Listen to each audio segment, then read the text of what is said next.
So hello, I'm sitting in the conservatory here. I couldn't resist it because the sun's shining, the birds are on the feeders. It's it's spring. It's all happening. So you've got the reflection. That's not the garden. That's the garden behind you, as it were. Yeah.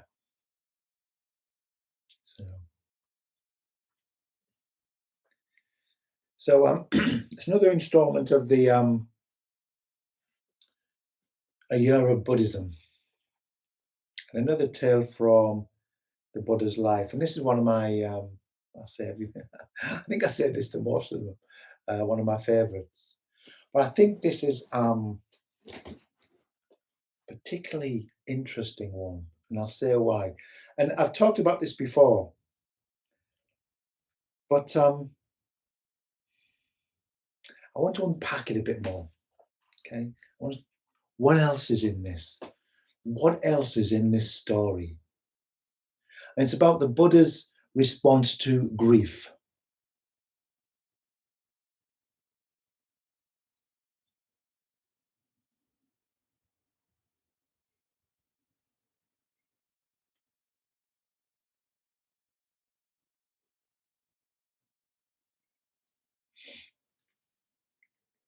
So there's a woman called Kisa Gotami living at the time of the Buddha,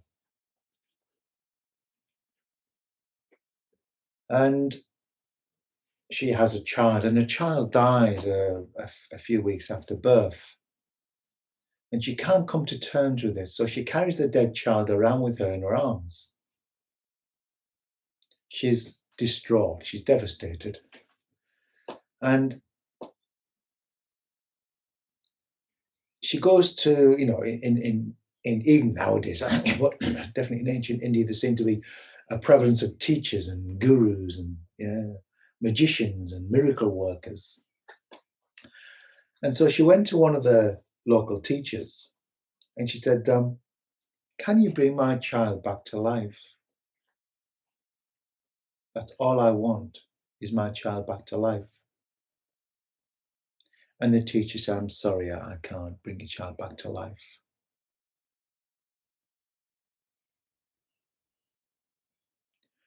So she moves on to another teacher. Asks, can you bring my child back to life? And the teacher says, I'm sorry, I can't. It's something I can't do. So she goes to a third teacher. Can you bring my child back to life for me? Can you help me? And the teacher says, I can't, but I know someone who may be able to help you. The Buddha. He's in the forest in the Jeta Grove. So she's hopeful, optimistic at least. So she goes to see the Buddha. She says, Lord, because that's what some people call him, Lord Buddha. Lord, can you help me? Can you bring my baby back to life?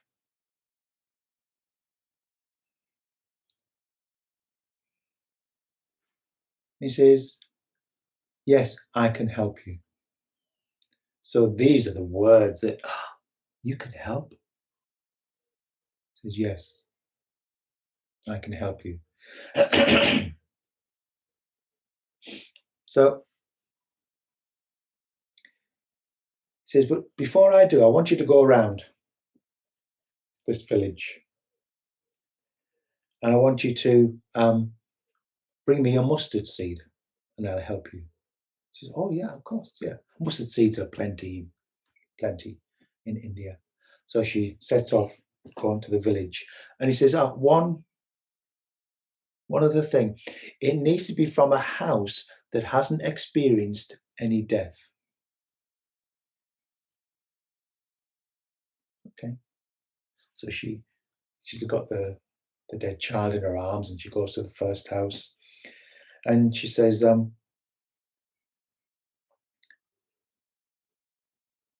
could I have a mustard seed, please?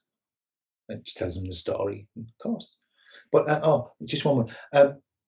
Have you had any death in the family? Oh, oh, yes. Yes, my sister died and my mother's died recently. Oh, okay. So she goes to the next house, tells them the story. Say, yes, of course you can have a mustard seed. Oh, firstly, have you had a death in this house? Yes, my father died and my young girl died recently, my daughter. Oh, okay. Next house, same story. Of course you have a mustard seed. Oh, have you had a death in the family? Yes, my husband died, my two uncles and my father. Oh, next house, same.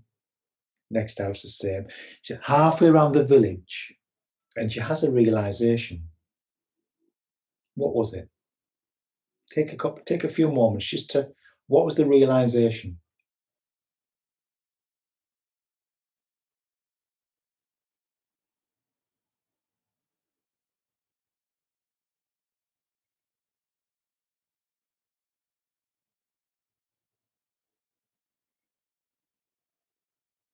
So, of course, she realizes that when she looked at people in the eyes, so that they too experienced death, she realized that she wasn't alone. This was, we could say, this is her first realization. I'm not alone. I'm not the only one who has experienced death of something precious, somebody precious.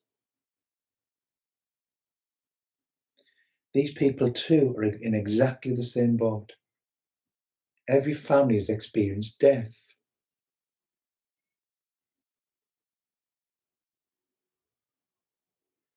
So she wanders back to the Buddha. She bows to him. And then she buries the child. And I think this is a really interesting moment. She buries the child. Her and the Buddha and maybe the monks and nuns do a little ritual, a little ceremony for the child, a little send off. Then she becomes a follower of the Buddha. Now, when the Buddha said, yes, I can help you, he knew he couldn't bring the child back to life, but he could help her. And I really love this little twist, teaching, realization, seeing into the nature of a human being. It was no good him saying to her, look, we all experience death. Bury your child and get over, best you can. That was no good.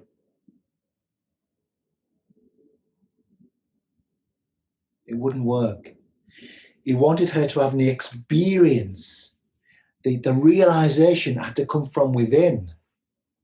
He didn't tell her anything. He put her into a situation where that situation, the conditions of that situation meant that a realization, she had a realization. It came from within. Now, when he said, I can help you, what he wanted, he didn't want her to not grieve. He wanted her to grieve. It's part of the healing process. It's part of life. It's part of the necessary, that's what a burial or cremation does. It allows you to, in some sort of finality, it's not fine, we know that, but some sort of ritual and a coming to terms with something. Then only then can the grieving begin. He wanted her to grieve.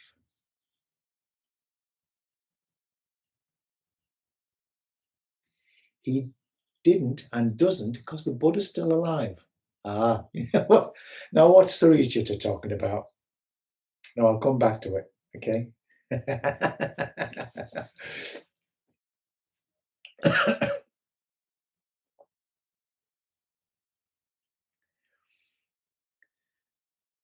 Where was I? I got carried away. Anyway, so yeah, and also what happened there as she was going round? Oh yeah, he wanted her to grieve. That was part of the healing process. He wasn't trying to he wasn't trying to get her to avoid grieving. He wasn't trying to make her feel better. Buddhism is not about feeling better in that sense.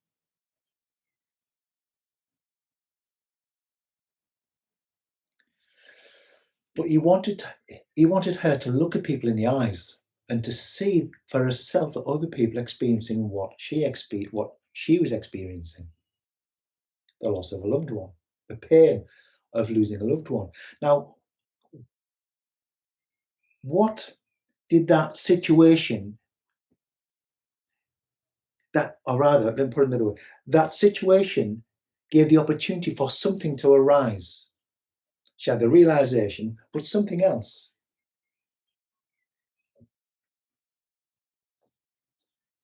It gave the opportunity for compassion to arise.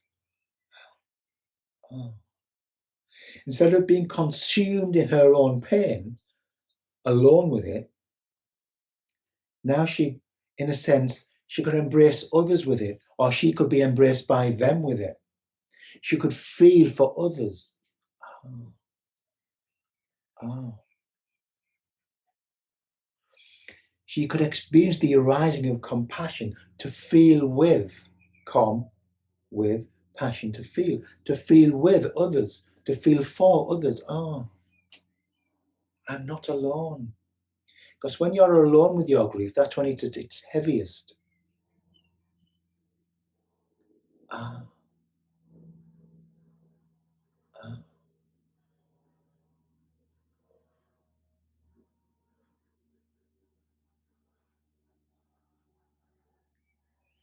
That's what the Buddha was wanting.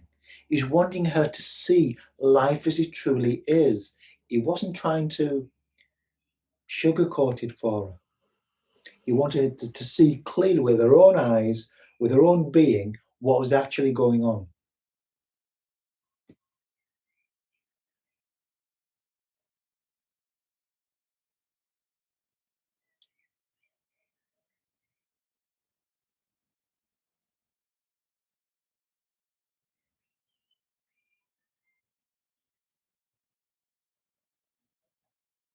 I think it's such a wonderful, I call it teaching, it's more than a teaching, lesson in life.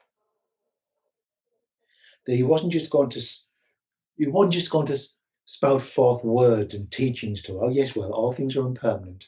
People, objectively, everything is impermanent and subject to change, and everybody dies. He needed another way. He needed her to see something herself, to taste the truth. That's what he wanted. He wanted her to taste it, to see it, to feel it, not just to hear it.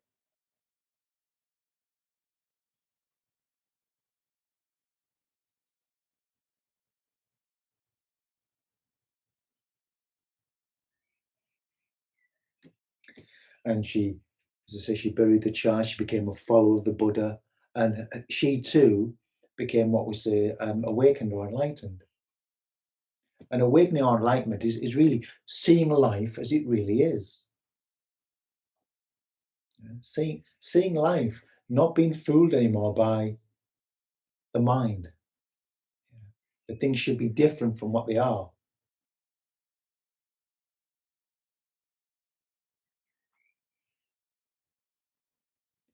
He was introducing her to the truth of life.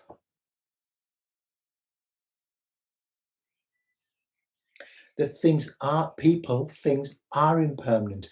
People, things do die and change.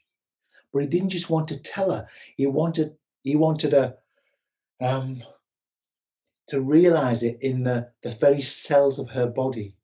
And it took the second house, third house, fourth house. Oh, okay. It didn't take away the grieving. It started the grieving. See, before that, the Buddha noticed that she was stuck. Was he carrying their child in her arms? He knew she was hoping for something that's impossible. If you're hoping for something that's impossible, you're stuck. So he had to unstick her. He had to free her to get her moving again. You had to give her a little nudge. And the nudge was go around that village and bring me back a mustard seed from a family that hasn't experienced death. He wanted her to look at people in the eyes. And at some point, she saw the pain in their eyes.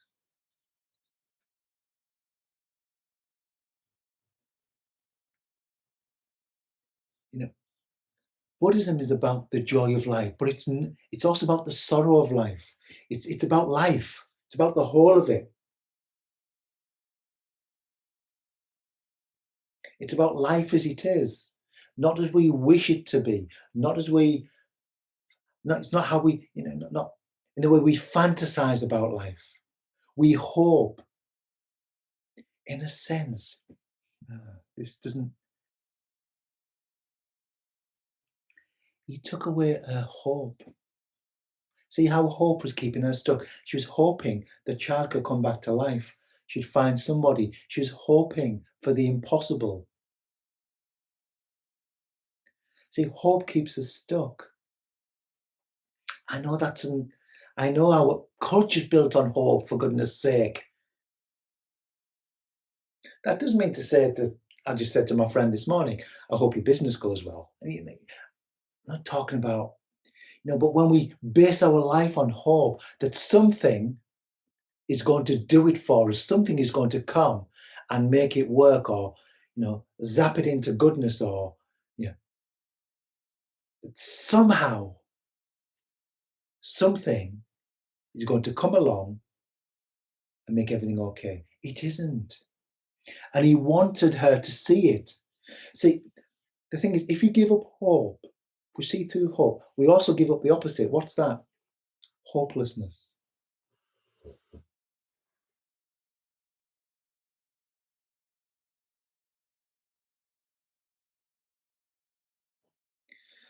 So you can get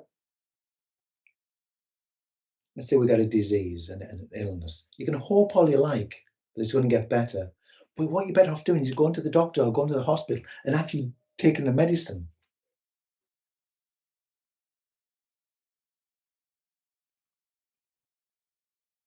So along with hope goes hopelessness. When hope goes out the window, so does hopelessness. There's just life. Bang. Ah.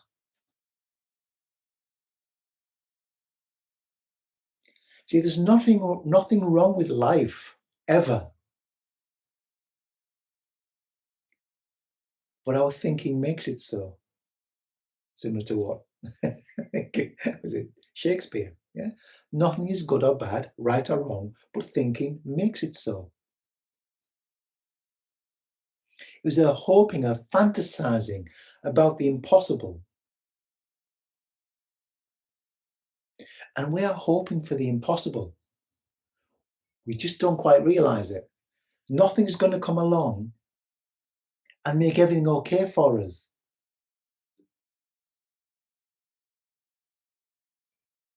It's not going to happen. See, what Buddhism is, it's an investigation into the nature of life.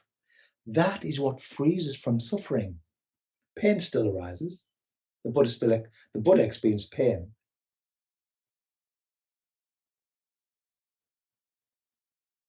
He had tummy ache. There was a rock dropped on his foot, or a stone, or whatever. And he experienced pain. He had toothache, and because he's just a human being.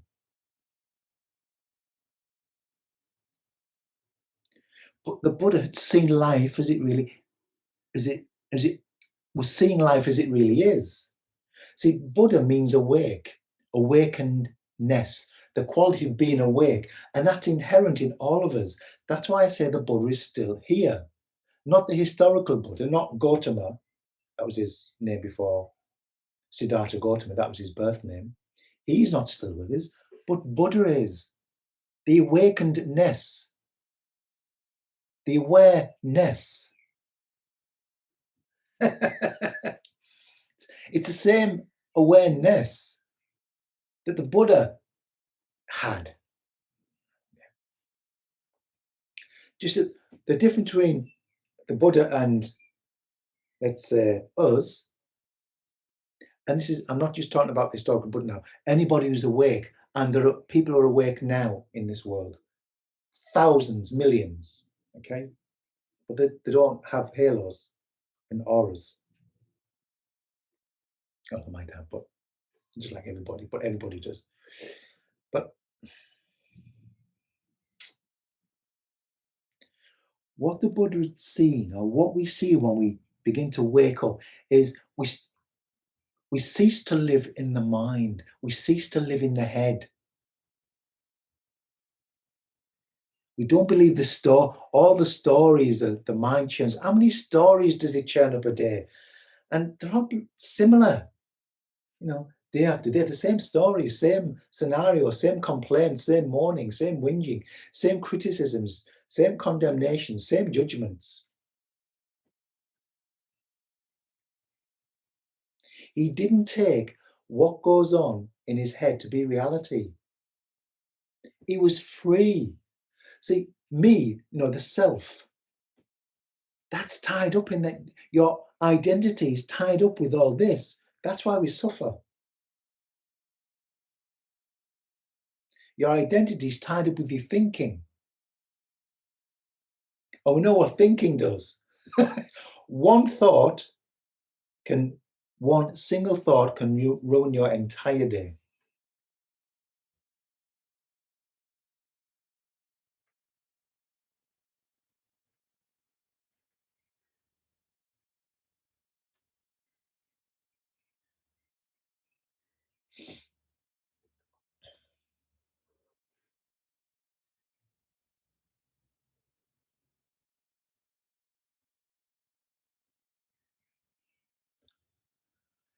And see, most of us are hoping that meditation, if we meditate, something will, and it's still, what am I saying?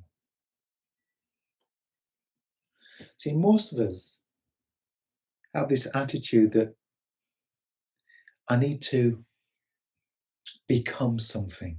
I need to become better. I need to become this. When I first got into Buddhism, I had a list as long as my arm of how I thought I should be. So I should be wiser, kinder, more compassionate, give better public talks, or at least give public talks. I was petrified. I should even be taller, better looking, more serene, more calm, more Buddhist-like, a better meditator. The list was endless. More intelligent. And somehow I thought meditation would do all that for me in some magic way. It was all about becoming something in the future. And it doesn't work. This is the end of self-improvement. What Buddhism is, it's investigating the nature of the self, not trying to become a new self, investigating this, getting to the root, and we get to the root of suffering. That's what it's about. The Buddha's teaching, the whole of Buddhism is about, well, the Buddha, after his enlightenment, his awakening, he's walking through the forest, he's met by another wanderer, and various accounts of what happened, but this is just one of them. The wanderer said, "Hello, bhikkhu or monk, whatever." Says, "What are you doing? Who are you?" He says, "Oh, I'm now the Buddha." "Oh, what do you teach?" He says, "I teach the end of suffering." "Oh, big deal." He wasn't interested. He wanted something else, some metaphysical philosophy, whatever. We don't know. But that's what it is. It's not a philosophy. It's a set of teachings and practices to end suffering once and for all. Psychological and emotional suffering can come to an end. It's then the Four Noble Truths. Go back to your, might be the first or second one in this series.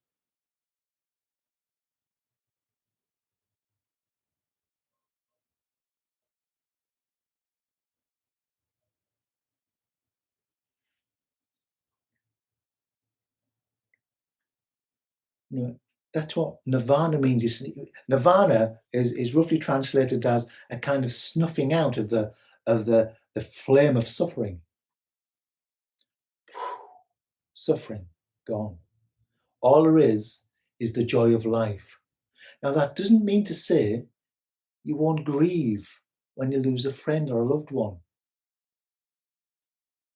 but the grieving will be clean, pure. It won't be mixed up with lots of yeah. When we know who we truly are, we don't get hold of that. We don't oppose the grieving or whatever it is, the fear. There's natural fear will still arise. We don't oppose, it's not opposed anymore. Everything's just left. So it's free to pass through. We don't have a stance against it or for it. And that's the joy of life. That's the flow of life. That's the Tao. That's the Dharma. The Tao is the flow of life. You are the flow of life. You are an expression of the Dharma, the flow of the universe. You could say is like a fount or a flow. It's in flow, and you're an expression of the flow.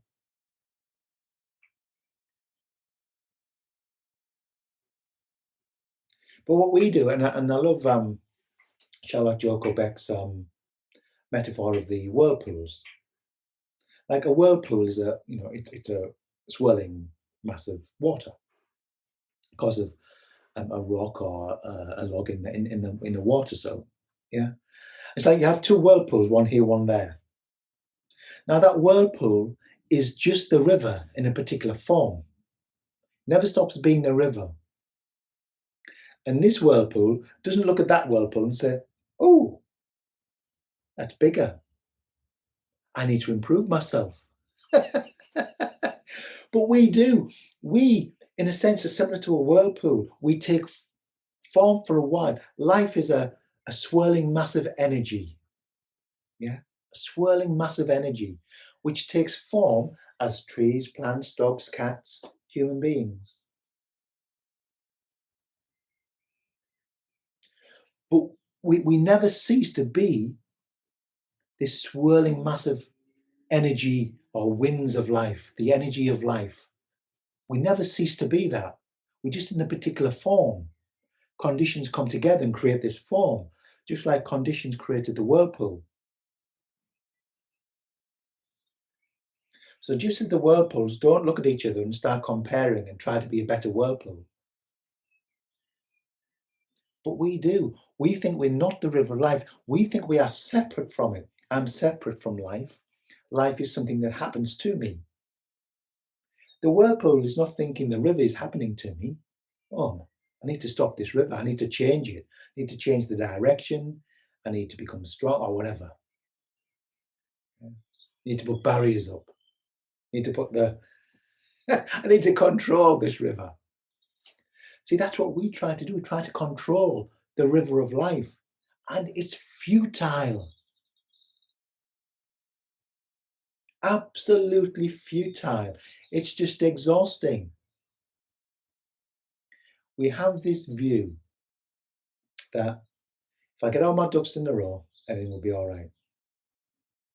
So at 9 o'clock in the morning, you might have all your ducks in a row, at least mentally. So 9 o'clock in the morning, you have all your ducks in a row.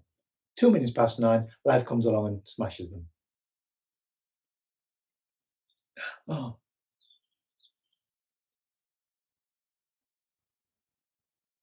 there aren't any ducks.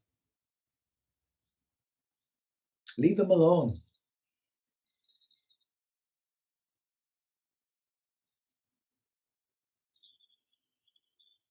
You can't control it. It's not uncontrollable because you are life. You are a part, you are an integral part of it. You are completely and utterly connected with it. Even that's not the proper description. So when we're grieving, can we just be the grieving? Can we just be the joy? Can we just be the sound of the car? I remember when I was in the retreat center,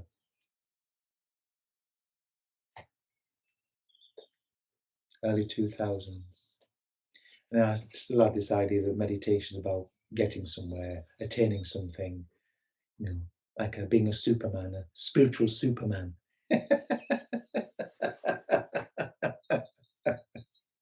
Oh dear. A spiritual Superman, Superwoman, flying through the universe with, you know, sort of, you know, saving the world. Yeah, right.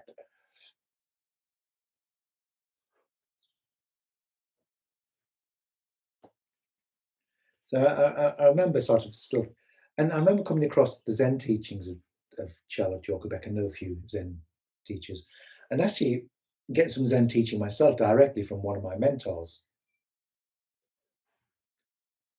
And the teaching was such a, he says, the sound of the traffic, just listen to it. That's it.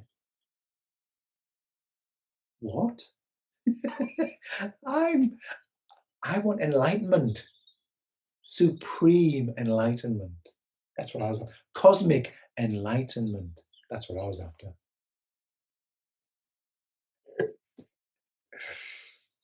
No idea. That's not what he'd happened.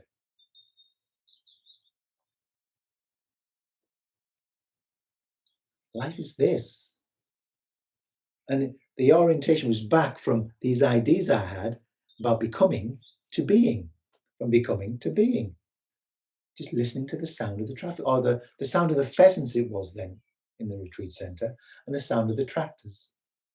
There wasn't much traffic, except the delivery, the bread van delivery. Yeah. Sound of the birds, the feeling of the breath, seeing your thoughts. See, that's what we need to do. We need to notice and observe the thinking. Because thinking tries to make something out of life, tries to make us feel safe, tries to, it's forever planning and plotting and managing and fantasizing and wishing and regretting and complaining and fearing and gets caught between fear, hope and fear.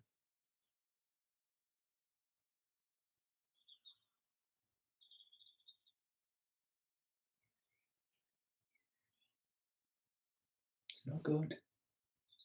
There's nothing there. There's no joy in that for us. Peace of mind is not in the mind. It's seeing that you're not the mind, you're not your thinking, you're not that identity. And slowly that dawns on us. That's what awakening is. You awaken to your true nature. You're not the mind, you're not the thoughts, you're not that identity that's created by all the thinking. You're not in there. You are aware of it. That's why it's such a revelation for me to the sound of the traffic. That's it. The sound of the traffic. The creaky floorboards. The sun peering through the clouds. The rain, the wind. The feeling of sadness. The taste of cheese sandwich. But the mind is busy thinking about life rather than being here experiencing it. There it is. That's it. That's it. And if we live in the mind, we'll be forever thinking about life, not experiencing it. And thinking, if you're thinking about life, you can't experience the joy of it. But it creates distress, restlessness, agitation. The mind's always moving. And if we live in there, we're always moving. Get out of there. That's what I'm sharing with you. We're observing, thinking, come back, listen to the sound of the traffic, feel the breath, sense your hand resting in your lap.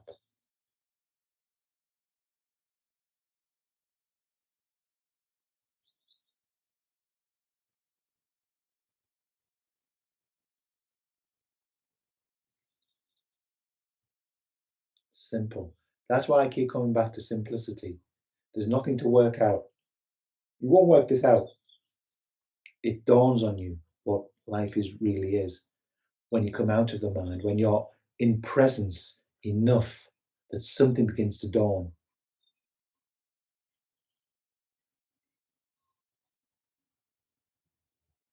Anyway, thanks. Bye.